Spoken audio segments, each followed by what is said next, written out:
Finally मेरा जो test का रिज़ल्ट था वो बहुत दिनों बाद आ चुका है। लाइक लिटरली 3 दिन हो चुके हैं और अब आ रहा है रिज़ल्ट, और अभी भी आया नहीं है। इन्होंने माइक्रोसॉफ्ट जो हमारा एमएस टीम होता है उस पर डाला नहीं है इन्होंने रिज़ल्ट। मैंने किसी फ्रेंड से मांगा है और उसने इनके स्टाफ से मांगा था। जब मैं देखना नहीं चाहता था रिज़ल्ट तब तो ये टाइम पर डाल देते थे, सबको पता भी लग जाता था।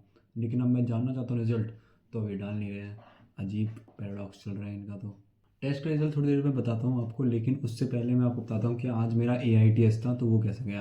तो जैसा मैंने एक्सपेक्ट किया था, केमिस्ट्री मेरे को हो रही थी, मतलब ऑर्गेनिक थी। लेकिन कुछ क्वेश्चंस ऐसे आए थे मतलब जिनमें मैं बिल्कुल श्योर नहीं था, तो उनमें काफ़ी दिक्कत हुई।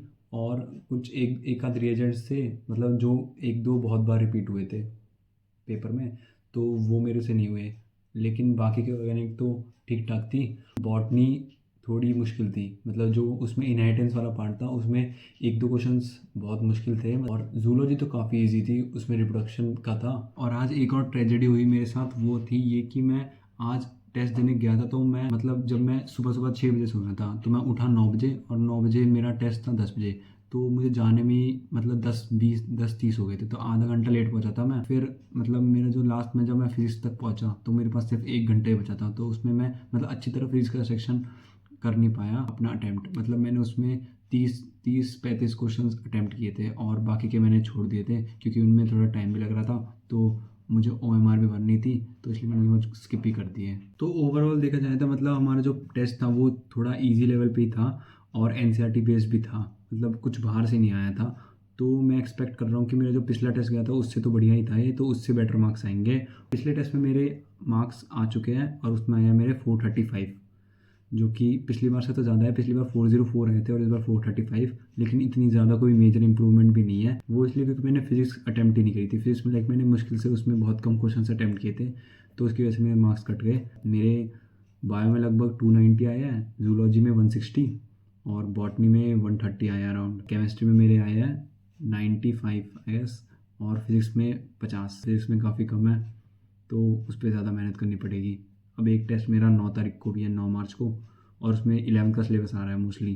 तो सही है, मैं तो उस हिसाब से अपनी 11th भी कवर कर लूँगा तब तक। आज मैंने एक चीज़ नोटिस करी कि जब मैं OMR भर रहा था अपनी आज की, तो मतलब जब मैं क्वेश्चन पढ़ रहा था और उसका ऑप्शन देख रहा था तो मतलब बहुत सारे क्वेश्चंस ऐसे थे मतलब जिनमें मैं बिल्कुल अनश्योर था, और मैंने जब भी उसमें टिक कर दिया था।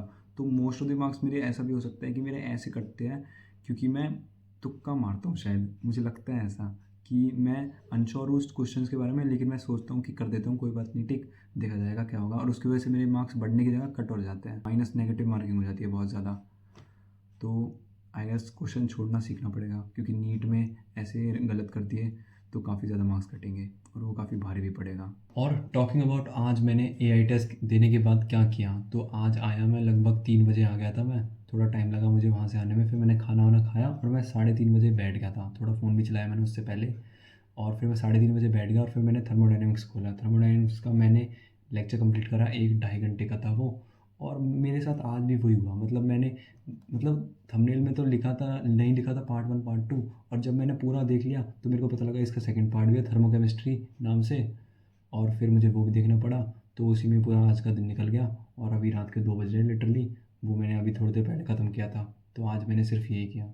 और हाँ, मैं इसके नोट्स भी बना रहा था लाइक, इसलिए मुझे थोड़ा ज़्यादा टाइम लग गया इसका लेक्चर कंप्लीट करने में।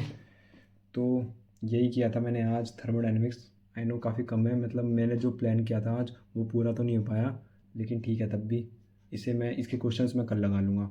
और ये मेरा कल का प्लान है, आप देख सकते हो, देख लो इसे अच्छी तरह। तो ये सारी चीज़ें मैं कल करने वाला हूँ। एनाटॉमी ऑफ फ्लावरिंग प्लांट्स मुझे NCERT रीड करनी है, और इक्विलिब्रियम करना है आधा लेक्चर, मतलब आयनिक इक्विलिब्रियम और केमिकल इक्विलिब्रियम होता है, तो उसमें से एक मैं कंप्लीट कर दूंगा लेक्चर कल। वर्क एनर्जी पावर का लेक्चर देखना है, 1 शॉट क्वेश्चन प्रैक्टिस करनी है बायो की और थर्मोडायनेमिक्स की और NLM की। तो ये मेरा कल का रूटीन है। तो बताऊंगा मैं आपको कल कि मैंने किस में से कितना किया। मिलते हैं नेक्स्ट वीडियो में। Till then keep watching, keep learning.